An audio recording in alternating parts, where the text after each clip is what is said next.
మకరం వారికి గనక చూసుకున్నట్లయితే రాశినాథుడు మూడులో ఉన్నాడు.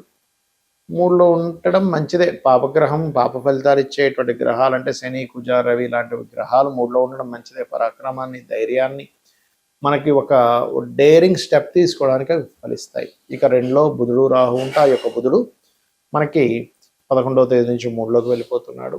మరియు అదేవిధంగా 6లో గురువు, అష్టమంలో కేతువు, ఈ యొక్క చంద్రుడు భాగ్యస్థానం నుంచి 3వ స్థానం వరకు సంచరిస్తాడు ఈ యొక్క పక్షంలో. మరి వీటి మూలంగా కలిగే ఫలితాలు ఏమిటి? ఏ దేవత ఆరాధన చేసుకోవాలి, ఇటువంటి విషయాల పట్ల మీరు జాగ్రత్తగా ఉండాలి అనేటువంటి అంశాలు చెప్తుంది నేనైనప్పటికీ చెప్పిస్తుంది సాక్షాత్ లలితా అమ్మవారిగా భావిస్తూ ఆ లలితాంబిక అమ్మవారి యొక్క అనుగ్రహం మీకు పరిపూర్ణంగా కలగాలని మనస్ఫూర్తిగా కోరుకుంటూ, ప్రధానంగా ఇక్కడ గమనించినట్లయితే మీకు ధనస్థానంలో ఎప్పుడైతే రాహువు, బుధుడు ఉన్నారో ఆన్లైన్ రిలేటెడ్ సంబంధంగా చేసే వ్యాపారాలు, అలానే ఆన్లైన్ అంటే బెట్టింగ్స్, ఇవి కాదు నేను చెప్పేది, బాగా అర్థం చేసుకోండి. క్రెడిట్ బెట్టింగ్లు, ప్యాకెట్లు ఇవి కాదు. ఆన్లైన్లో మీరు ఏదైనా ఒక ప్రోడక్ట్, ఏదైనా ఒక సర్వీస్ చేస్తున్నప్పుడు దాని మూలంగా కొంత ధనపరంగా 10వ తేదీ వరకు మంచి అనుకూలత ఉంది. ఇక 11వ తేదీ నుంచి ఎప్పుడైతే 3లోకి బుధుడు వెళ్తున్నాడో ఇక్కడ మీరు కమ్యూనికేషన్ విషయంలో కొంత జాగ్రత్తగా ఉండాలి. అది మీ ఫోన్ అనుకోండి, ఫోన్లో ఉండేటువంటి కొన్ని ఇబ్బందుల వల్ల ఫోన్ ఇబ్బంది పడ్డాం అనుకోండి, లేనట్లయితే అన్నదమ్ములతోనో, అక్క చెల్లెలతోనో, లేకపోతే ఇంకెవరితోనో మాట్లాడేటప్పుడు, మెయిల్ చేసేటప్పుడు, వాట్సాప్ చేసేటప్పుడు అది కొంత చూసుకొని జాగ్రత్తగా మీరు కమ్యూనికేట్ చేయండి. అలాగే మరొక విషయం ఏంటి అని చెప్పి చూసుకున్నట్లయితే ఇక్కడ ఈ ధైర్య సాహసాలను పెంచుతుంది అనుకున్నాం పాపగ్రహాల మూడులో. అది ఒక రకంగా చెప్పాలంటే పాజిటివ్ కోణంలో చూస్తే అది చాలా మంచిది. అయితే ఇక్కడ ఈ మూడులో అధిక గ్రహాలు ఉన్నప్పుడు ఏదైనా ఒక ప్రాపర్టీ అమ్మడానికి కూడా మీకు అనుకూలత ఉన్నట్టు అర్థం చేసుకోవాలి. మూడులో పాపగ్రహాలు మంచిదే, కానీ ఒక్కొక్కసారి ఓవర్ అగ్రెసివ్నెస్ వల్ల మనం కొన్ని సంబంధాలు పాడు చేసుకుంటాం. కాబట్టి ముఖ్యంగా మీ యొక్క రిలేషన్స్ ఏమైనా మీరు ఓవర్ అగ్రెసివ్తోని అప్పటికప్పుడేదో ఆవేశంలో ఒక మాట అనేస్తున్నామా, అలా అనడం ద్వారా మీరు ఇబ్బంది పడతారనే విషయాన్ని మీరు గుర్తెరగాలి. ఇక 4వ స్థానంలో శుక్రుడు ఉన్నందుకు మీ యొక్క జీవిత భాగస్వామి కూడా ఏదైనా సంపాదించుకోవడానికి, మరియు అదేవిధంగా అంటే తనకు కూడా ఏదైనా జాబ్ రావడానికి, అది స్త్రీ కావచ్చు, పురుషుడు కావచ్చు, మీరు ఏదైనా ఒక ప్రాపర్టీ అమ్మి మళ్ళీ తీసుకోవడానికి అనుకూలంగా ఉంది, గుర్తుపెట్టుకోండి. సంతానం విదేశాలకు పంపించడానికి అనుకూలంగా ఉంది. కాబట్టి సంతానంతో తెలియించిన ఘర్షణ వాతావరణం చూపిస్తుంది. శుక్రుడు కుజరాశుల్లో ఉంటూ కుజుడు పాడైనందుకు, మరియు గురువులతోని కాస్త 6వ స్థానంలో గురువు ఉన్నందుకు, గురువు సమానులు, గురువుతోని మీకు ఏదైనా విద్య నేర్పిన వారితో తెలియని ఘర్షణ, తెలియని ఎడబాటు మీకు రానుంది. ఇక పూర్వీకుల ఆస్తుల విషయంలో కొంత జాగ్రత్త వహిస్తూ ఉండాలి. ఉద్యోగరీత్యా ప్రదేశం మార్పు అనేటువంటి చూపిస్తుంది. ఎందుకంటే ఇక్కడ మీరు గమనించినట్లయితే ఈ దశమాధిపతి శుక్రుడు చరరాశుల్లో ఉన్నాడు. మరియు ఇక్కడ 5, 6, 7 తేదీలు వ్యాపార నిర్ణయాల విషయంలోనే, వివాహ నిర్ణయాల విషయాల్లో కొద్దిగా జాగ్రత్తగా ఉండాలి. అదేవిధంగా మీరు ఎట్టి పరిస్థితుల్లో కూడా జీవిత భాగస్వామికి సంబంధించిన మిత్రులకు కానీ, జీవిత భాగస్వామికి సంబంధించినటువంటి అది స్త్రీ కానివ్వండి, పురుషుడు కానివ్వండి, ఆ బంధువర్గంలో ఉండే వారితో ధన విషయాల్లో 13, 14, 15 తేదీలు కాస్త జాగ్రత్తగా ఉండండి. ఇక మీరు నిత్యము చేయవలసినటువంటిది దక్షిణామూర్తి స్తోత్ర పఠనము, కాస్త గోవులకి బెల్లము, గ్రాసము, అరటికాయలు, అదేవిధంగా ఈ యొక్క పదార్థాలని దానంగా ఇవ్వడం అనుకోండి, లేకపోతే గోవులకు తినిపించడం అనుకోండి, ఇవి చేయండి. మరియు మీరు లలితా సహస్రనామాల యొక్క శ్రవణము లేదా పఠనం చేయండి. అందులో ముఖ్యంగా కర్పూర వీటికి ఆమోద సమాకర్ష దిగంతరాయ నమః చేయడం వల్ల మీరు ధైర్యంగాను మాట్లాడతారు, సౌమ్యంగాను మాట్లాడతారు, భగవద్గీతలో చెప్పినట్టుగా. అంటే చాలామంది వాళ్ళ లైఫ్లో చాలా ఇబ్బందులు పడుతూ ఉంటారు. ఉద్యోగం రావట్లేదనో, వివాహం అవ్వట్లేదనో, లేకపోతే ధనపరంగా సంపాదన లేదనో, ఆరోగ్యంతోనో ఇలా. అయితే అన్నిటికీ కూడా ఏమనుకుంటారంటే ఎల్నాడు శని నడుస్తుంది, అందుకే నాకు ఇలా ఇబ్బంది ఉంది, లేదా సర్పదోషం ఉంది, కాలసర్పదోషం ఉంది, సర్పదోషం కూడా కాదు, కాలసర్పదోషం ఉంది, అందుకే నేను ఎందుకు పనికి రాకపోయాను అనుకుంటారు. ఒక విషయం బాగా గుర్తుపెట్టుకోండి, ఎక్కడ కూడా మహర్షులు వాళ్ళు రాసినటువంటి గ్రంథాలలో ఏలినాడు శని వల్లనే నువ్వు పూర్తిగా లైఫ్లో ఎందుకు పనికి రాకుండా పోతావని లేదు. ఏలినాడు శని ప్రభావం ఉంటుంది, ఏంటి లేట్ అవ్వడం.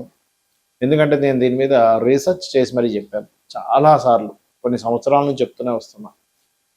జ్యోతిష్శాస్త్రం అనేటువంటిది మనల్ని ఏదో మూఢత్వంలోకి ఎందుకు పనికి రాకుండా చేయడానికి కాదు, జ్ఞానాన్ని ఇచ్చేది, జ్యోతి వెలుగునిచ్చేటువంటిది. కాబట్టి ఎల్నాటి శనిలో కొంత ఆలస్య వ్యవహారాలు, కొంత నెగ్లిజెన్సీ, మనంతట మనమే బద్దకించుకునే అవకాశాలు వదులుకోవడము, ఇలాంటివి జరుగుతాయి. నేను కాదనట్ల. ఎందుకంటే అదే ఎల్నాటి శనిలో సీఎంలు పిఎంలు అయిన వాళ్ళు చాలామంది ఉన్నారు, ప్రెసిడెంట్లు అయిన వాళ్ళు చాలామంది ఉన్నారని, కాల్సప్ప యోగం ఉండేటువంటి వారు మెగాస్టార్ చిరంజీవి కూడా అందులో ఉన్నారని కూడా నేను చెప్పడం జరిగింది. అంటే ఏమిటి ఇక్కడ ఎంతసేపు ఈ కాల్సర్ప యోగము ఎల్నాటి శని అనే కదా, కాల్సర్ప యోగం కాలానికి పనిచేస్తుంది. జన్మజాతకానికి అసలు అప్లై చేయొద్దన్నారు. సరే, అంతగా మీకు అదే బాధగా భయంగా ఉంటే మీరు కాళహస్తికి వెళ్ళండి, లేకపోతే రాహుకేతువుల దగ్గర దీపారాధన చేయండి. లేనట్లయితే దుర్గా గణపతి ఆరాధన చేసుకుంటే కూడా ఆ యొక్క దోషం మీకు ఒకవేళ ఉందని అనిపించినా అది పూర్తిగా నశించిపోతుంది. మరి ఏమిటండి అంటే మీ పర్సనల్ చార్ట్. ఎదగలేకపోతున్నాము, మీరు లైఫ్లో ఏంటోనండి అన్నీ ఇరుక్కుపోయినట్టుగా ఉన్నాయి అనుకున్నప్పుడు మీరు చూడవలసింది ఏమిటి అంటే మీ యొక్క జన్మజాతకంలో లగ్న ప్రభావం ఎలా ఉందో చూడాలంటే లగ్నాధిపతి ఎక్కడున్నాడు, ఎలా ఉన్నాడు, ఇది పర్ఫెక్ట్గా జ్యోతిష్శాస్త్రంలో చూసే విధానం. అంటే చూడండి, కొంతమంది చాలా టాలెంటెడ్ అండి కానీ ఏంటో స్ట్రక్ అయిపోయింది ఆయన లైఫ్ అంటూ ఉంటాం. అది లగ్న ప్రభావం. ఏమీ లేదు, రాని వాళ్ళు కూడా బాగా సంపాదిస్తున్నారు, పెద్ద టాలెంట్ లేదు, సాఫ్ట్వేర్ రంగాల్లో పెద్దగా ఏమీ లేదు కానీ ఆఫీస్లో బాస్ అతన్నే మెచ్చుకుంటున్నాడు, లేకపోతే ఎటువంటి బిజినెస్ మీద పెద్ద ఇది లేదు కానీ అతనికే బిజినెస్ బాగా జరుగుతుందని కొంతమంది బాధపడుతూ ఉంటారు. ఎంతో టాలెంట్ ఉంటుంది, ఎంతో నిజాయితీగా పనిచేస్తున్నా సరే ఎందుకో డబ్బులు రావట్లేదని పాపం చాలామంది బాధిస్తూ ఉంటారు. అలాంటప్పుడు మీరు చూడవలసింది ఏమిటంటే మీ ధనాధిపతి ఎవరు, మీరు ఏ వ్యాపారం చేస్తే డబ్బులు వస్తాయి, లేదా ఏ ఉద్యోగంలో ఎటువంటి స్కిల్స్ నేర్చుకుంటే డబ్బులు వస్తాయి. ఇప్పుడు మాత్రమే కేవలం కొంత తాత్కాలికంగా కొంతవరకు ధనం రాకుండా ఉంటే ఇవి నడుస్తుంటాయి. అప్పుడు మీరు ఏ దేవతారాధన, ఏ మంత్రాన్ని చేసుకుంటే, అందులో ముఖ్యంగా ప్రధానంగా లలితా సహస్రనామాలలో ఓం సంపత్కరీ సమారూఢ సింధుర వ్రజసేవితాయే నమః అనే మంత్రం చేయడం ద్వారా మీకు అమ్మవారి యొక్క ఆ యొక్క నామ జపము మూలంగా పూర్వజన్మల్లో మనం తెలుసో తెలియకో ఏదో కొన్ని తప్పిదాలు చేస్తూ ఉంటాం. అది మానవ సహజం. తెలుసో తెలియకో ఏదో కొన్ని కర్మలు, కొన్ని పాపాలు, కొన్ని పుణ్యాలు కూడా చేస్తుంటాం తెలుసో తెలియకో. కాబట్టి అలాగ వచ్చినటువంటి కర్మ మనల్ని అడ్డుకుంటున్నప్పుడు అమ్మవారి యొక్క నామాల్లో ఇందాక నేను చెప్పినటువంటి ఆ నామం ఒకటి, రెండవది ఓం ధర్మాధ్యక్ష ధనాధ్యక్ష ధనధాన్య వివర్ధిని నమః అనే నామం కూడా అద్భుతంగా పనిచేస్తుంది. ఇదే రకంగా మూడో భావం మీరు చేసే ప్రయత్నాలు.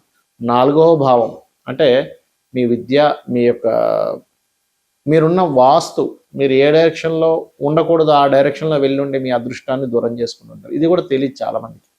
అన్ని దిశలు మంచివే, భగవంతుడు అన్ని దిశలు మంచివే సృష్టించాడు, ఏ దిశ కూడా చెడ్డది కాదు. కానీ మీకు ఏది పనికి వస్తుంది? కొంతమంది చూడండి, షుగర్ ఉంటే చక్కెర పనికిరాదు, చక్కెర తినలేదు, చక్కెర తినకూడదు, అలా అని అందరికీ ఇబ్బందా కాదు.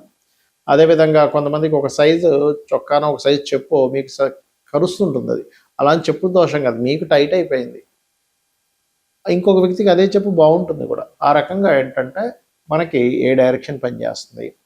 సంతాన అభివృద్ధి పంచమ స్థానంలో ఉంటుంది, మన ఆలోచన విధానం పంచమ స్థానంలో ఉంటుంది. ప్రేమ వ్యవహారాలు, కొంతమంది చూడండి ప్రేమ వ్యవహారాల్లోకి వెళ్ళి ఇబ్బంది పడితే మరి కొంతమంది ఆ ప్రేమ మూలంగానే వాళ్ళ లైఫ్లో అద్భుతమైన స్టేజ్కి వెళ్తారు. ఎందుకంటే ప్రేమించిన వారిని నేను అద్భుతంగా చూసుకోవాలి అనేటువంటి భావనతో. ఫ్రెండ్స్ వల్ల కొంతమంది చెడిపోతే అదే ఫ్రెండ్స్ వల్ల కొంతమందికి అద్భుతంగా కలిసి వస్తుంది. అది పంచమ స్థానంలో ఉంటుంది. రుణము, రోగము, శత్రుత్వాలు ఎందుకు ఏర్పడుతున్నాయి? మనం ఎవరికి రుణపడి ఉన్నాం, ఎవరి ద్వారా శత్రుత్వాలు పొందుతున్నాం, దాని నుంచి మనం ఎలా దూరంగా ఉండాలి, ఏ నామాన్ని చేసుకోవాలి, ఆరో స్థానంలో ఉండే గ్రహాలను బట్టి, ఆరో స్థానంలో ఉండే గ్రహాలకు సంబంధించినటువంటి దాన ధర్మాలు, ఆరోగ్య స్థానంలో ఉండే గ్రహాలకు సంబంధించినటువంటి దీపారాధన చేయడం అనేటువంటి మంచి ఫలితాలు వస్తుంది. అదేవిధంగా మనిషి యొక్క లైఫ్లో మోస్ట్ ఇంపార్టెంట్ పాయింట్ సప్తమ స్థానము. ఇది వివాహ జీవిత భాగస్వామిని చెప్తుంది. ఎలాంటి వ్యక్తి వస్తారు, మీ కర్మలో ఎవరున్నారు, దాన్ని మీరు యాక్సెప్ట్ చేయాలి. అంతేగాని అలానే మ్యారేజ్ మ్యాచింగ్ ఎందుకు చూస్తున్నామంటే అనిపించవచ్చు ఇక్కడ మీకు. ఎందుకంటే నాకు కూడా ఒకప్పుడు ఇలాంటి సందేహాలు వచ్చాయి. అదేంటంటే వివాహం అనేటువంటిది ఒక ఫ్రీ వీల్, ప్రతి మనిషికి 3 నుంచి 5 సార్లు వస్తుంది.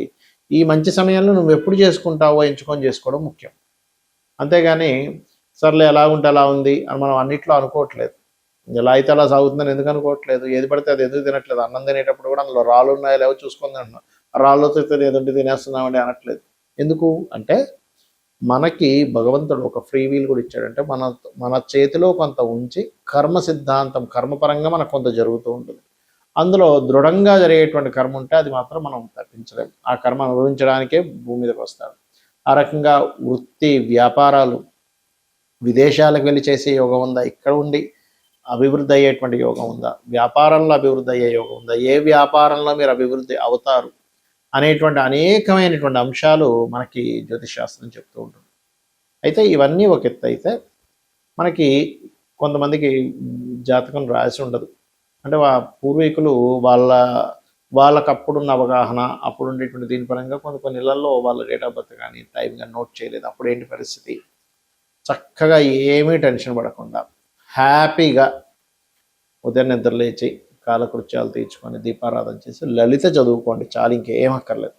లేదంటే నాకు విష్ణుమూర్తి ఇష్టం, చక్కగా విష్ణు సహస్రనామాలు చదువుకోండి. లేదంటే నాకు శివుడు అంటే ఇష్టం అండి, శివ సహస్రనామాలు చదువుకోండి.